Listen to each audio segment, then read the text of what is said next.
অভিনেতা আলভির স্ত্রী ইকরার অনাকাঙ্ক্ষিত মৃত্যুর পর সামাজিক যোগাযোগ মাধ্যমে ওঠা নানা গুঞ্জন ও অভিযোগের বিষয়ে এবার মুখ খুলেছেন অভিনেত্রী ইফফাত আরা তিথি।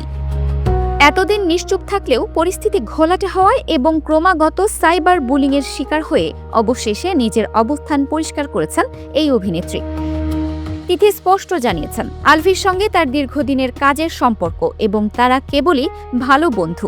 এর বাইরে তাদের মধ্যে কোনো প্রেমের সম্পর্ক বা সংসার গড়ার ভবিষ্যৎ পরিকল্পনা নেই।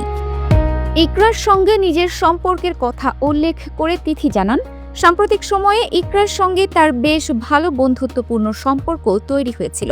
তারা একসঙ্গে কফি শপে আড্ডা দিয়েছেন, পার্লারে গেছেন এবং তাদের মধ্যে নিয়মিত যোগাযোগ ছিল। এমনকি আলভির জন্মদিনের পার্টিতেও ইকরার আমন্ত্রণে তিনি উপস্থিত ছিলেন বলে নিশ্চিত করেন। নেপালের শুটিংয়ের বিষয়ে ওঠা গুঞ্জন উড়িয়ে দিয়ে তিথি জানান, তিনি বর্তমানে বাংলাদেশেই অবস্থান করছেন এবং নেপালের শুটিংয়ের বিষয়টি আগে থেকে নির্ধারিত ছিল, যা ইকরাও জানতেন। একই রকম পোশাক কেনা বা জন্মদিনের কেক কাটা নিয়ে যেসব বিভ্রান্তি ছড়ানো হচ্ছে তারও সুস্পষ্ট ব্যাখ্যা দিয়েছেন তিনি। তিথি দাবি করেন, ইকরা যখন হতাশাগ্রস্ত হয়ে তাকে মেসেজ করতেন তখন তিনি উল্টো তাকে সান্ত্বনা দিয়েছেন এবং বুঝিয়েছেন। ব্যক্তিগত জীবনে বিবাহ বিচ্ছেদের কথা স্বীকার করে তিথি বলেন, এটি তার একান্ত ব্যক্তিগত বিষয়, কিন্তু এই ইস্যুকে কেন্দ্র করে তাকে যেভাবে চরিত্র হনন করা হচ্ছে এবং ধর্ষণ ও হত্যার হুমকি দেওয়া হচ্ছে তা অত্যন্ত অমানবিক।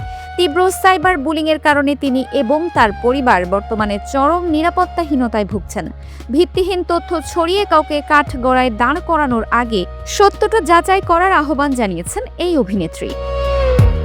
Dinajpur TV multimedia desk.